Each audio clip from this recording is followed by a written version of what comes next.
So இப்போ வந்து கமருதீன் வந்து பிரஜன் கிட்ட பேசிகிட்டு இருக்காரு. பிரஜன் கிட்ட வந்து சொல்கிறாரு, அவருக்கு அக்செப்டன்ஸே இல்லை. நான் திவ்யாவை சொல்கிறாங்க ரொம்ப கோவப்படுறா அப்படின்னு. திவ்யா வந்து உண்மையிலேயே முதல்ல வந்து ஒழுங்காக தான் பண்ணிட்டு இருந்தாங்க. பட் அவங்க மேனேஜராக இருக்கும்போது யாருமே சப்போர்ட் பண்ணாமல் பார்வதியை டவுன் பண்ணி அவங்க பார்வதியை கூட மாற்றாமல் இவங்களை மாற்றினதில் தான் அவங்க எல்லாருமே திவ்யா வந்து ரொம்ப கடுப்பாயிட்டாங்க.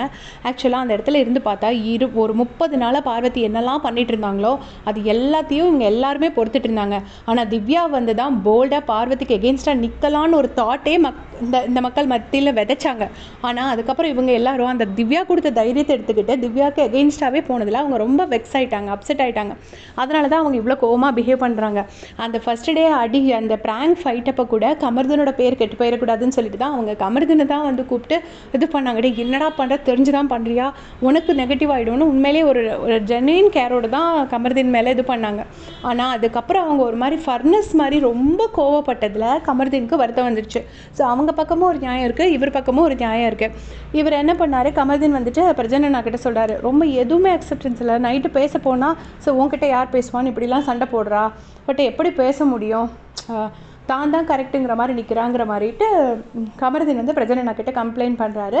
மீன்வைல் வந்து விக்ரம் வந்துட்டு அவர் வேறு கம்ப்ளைண்ட் பண்ணுறாரு, நேற்று பாடி போகுது அப்படின்னு என்னை சொல்கிறா அப்படின்னு சொன்னோன்னே, அண்ணா நீ உடம்பு சரியில்லாமல் சொன்ன, உனக்காக நான் அழுதுனே, நீ என்ன போய் இப்படி சொல்கிறியான்னு சொல்லிட்டு திவ்யா சொல்கிறாங்க. சொல்லிட்டு சரி நான் அப்படி சொன்னது உனக்கு வருத்தமாக இருந்துச்சுன்னா சாரி அப்படின்னு சொல்கிறாங்க.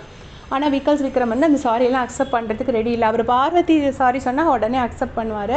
ஆனால் திவ்யா சாரி சொன்னால் அக்செப்ட் பண்ண மாட்டார். பார்வதியை ஒன்றும் கேட்கவும் மாட்டார். பார்வதி சொல்லும்போது 1 மந்த்தாக அவர் தூங்கிட்டு இருந்தார். இப்போ திடீர்னு முழிச்சுக்கிட்டு திவ்யா கிட்ட மட்டும் எல்லோரும் எகெயின்ஸ்டாக நிற்கிறாங்க. அது என்ன லாஜிக்னு எனக்கும் புரியல. அதில் துஷார்லாம் பயங்கர பர்ஃபார்மன்ஸு. ஸோ அதனால தான் திவ்யா வந்து அப்செட்டாக இருக்காங்க. பட் கமருதீன் சைட்லேருந்து கமருதீனுக்கு அப்செட்டாக இருக்குது. ஏன்னா நீங்கள் கமருதீனையே அப்படி நம்ம சொல்ல முடியாது. ஏன்னா கமருதீன் பார்வதிக்கிட்டே எகெயின்ஸ்டாக இருக்காரு, திவாகரனா கிட்ட சண்டை போட்டிருக்காரு, எல்லாருக்கிட்டையுமே கேட்டிருக்காரு, அவர் இப்போவும் கேட்குறாரு.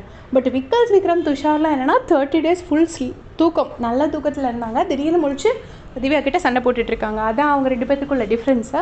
ஸோ பிரஜனை வந்து சரி நீ ஏதோ மனசில் வச்சுக்காடா விடு அப்படின்னு சொல்லிட்டு கமருதீனையும் சமாதானப்படுத்திட்டு இங்கே வந்து திவ்யாவுக்கும் ஏதோ அட்வைஸ் பண்ணுறாரு. ஸோ இப்படி பண்ணாத, 1-on-1 டீல் பண்ணுங்கள், பொறுமையாக பேசுங்க அப்படின்னு சொல்லிட்டு திவ்யாவுக்கும் அட்வைஸ் பண்ணுறாரு. இதே மாதிரி அப்படியே செஞ்சுக்கிறதுக்கு சேனல் சப்ஸ்கிரைப் பண்ணிக்கோங்க. தேங்க்ஸ் ஃபார் வாட்சிங்.